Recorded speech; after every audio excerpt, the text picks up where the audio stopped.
There we go. So when we met last time, the last thing we wrote down was muscle cell. And before I get too far into it, guys, these are the notes that were taken. Animal cells, two organ systems. You should have this written down. We started to talk about muscle systems, and we talked about how the meat that we eat is basically the animal's muscle tissue. I wrote these two down, and I want you to go ahead and write them down as well. Connective tissue is another type of tissue, and nerve tissue is another type of tissue. When we get back together, we're going to talk in detail about this connective tissue and how maybe you've even eaten some of this before. Yummy. Okay. So those are our examples for the tissues. So make sure you have these three written down in the example box for tissues. I'm going to draw a line to separate my categories. Wish that was a straighter line, but that's the best I can do. I'm going to draw an arrow down because, again, 7th grade, we are looking at a process, and I hope you can see that arrow. Okay, we start with cells. A group of cells that come together are known as a tissue. And now, once we have tissues, we can start talking about what can develop from tissues. And what we get from tissues are these fancy little things called organs. So go ahead and write that down. I'm going to underline it. It's a vocabulary word, and let's define it. An organ is a collection, which in science, guys, collection is a fancy word for a more simple word. I'm going to write that in parentheses. A collection or group of tissue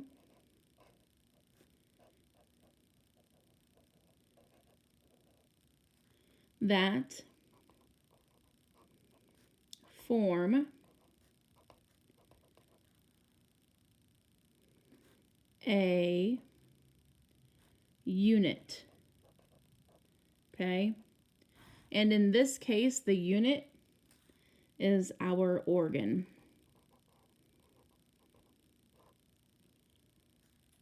That has a specific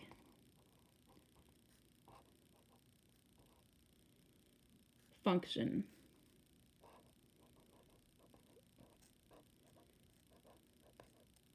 And function is pretty much the same thing as the word job.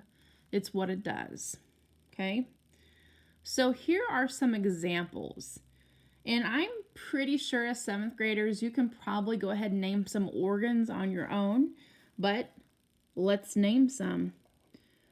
Probably one of our most important organs is our heart. Probably even more important is our brain, because our brain is the boss. It tells all of our systems what to do in our body.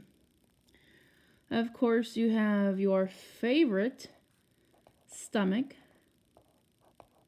Okay? Lets you know when you're hungry. Actually, it's your brain. But we can feel our stomach growl. Sometimes hear it too.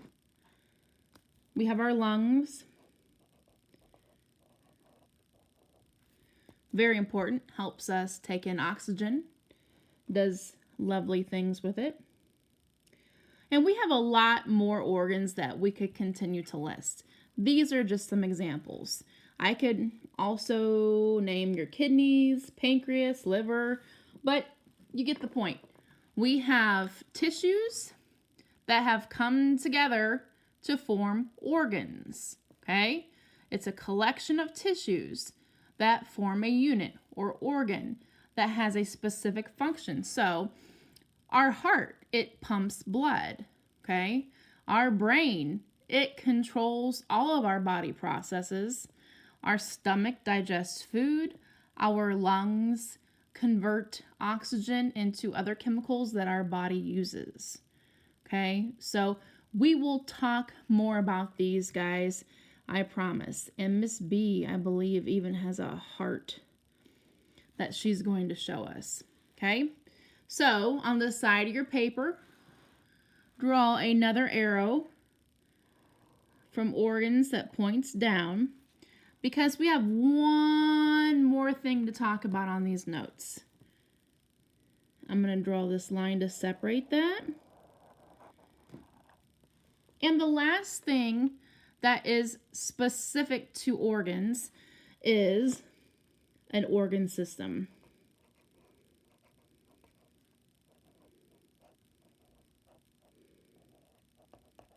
And that's a real fancy term. And when I start talking about these things, you're going to know what they are. So when I say organ system, well, what organ system is your stomach in? That would be your digestive system. Okay? What organ system is your heart in? You will find out that it's in your circulatory system. Your heart pumps the blood around your body. Okay?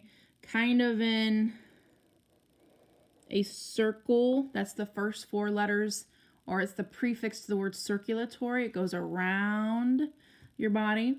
So let's give a scientific definition for organ systems. It is a group of organs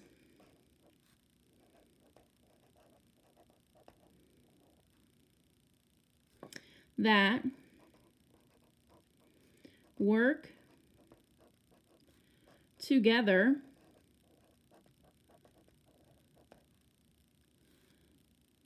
in a system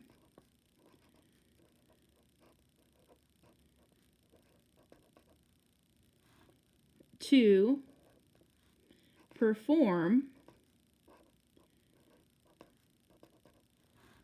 one or more functions. And remember, 7th grade, the word functions is a fancy word for J-O-B-S, jobs. Okay? There is your definition for that. Now let me talk about some examples. If you're not ready for the examples, make sure you hit pause so you can write down these examples. We already talked about one, and I'll start right away with that. The digestive system.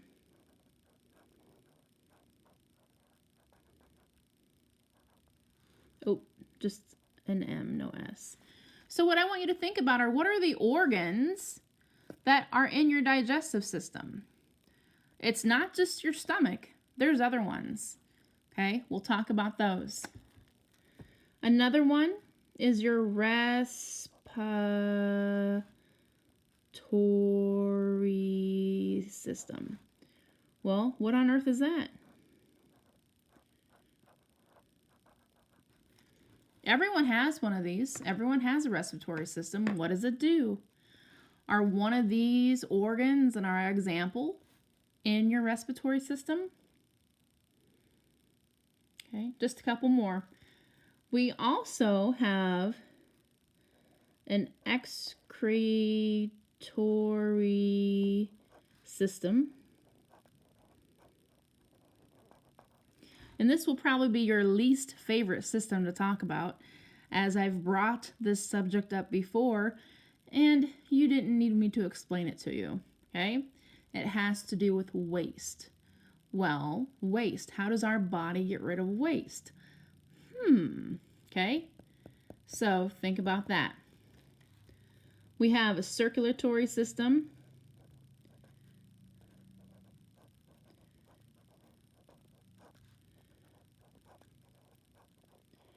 Ooh, I see a word here.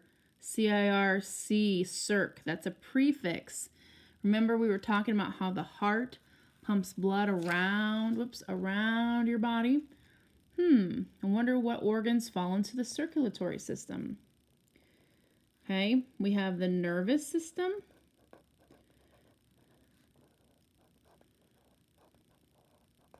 I wonder what organs fall into the nervous system. Wonder if one of these up here falls into the nervous system.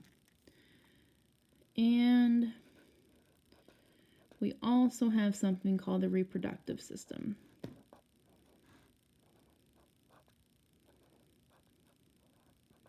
Okay, this completes our notes.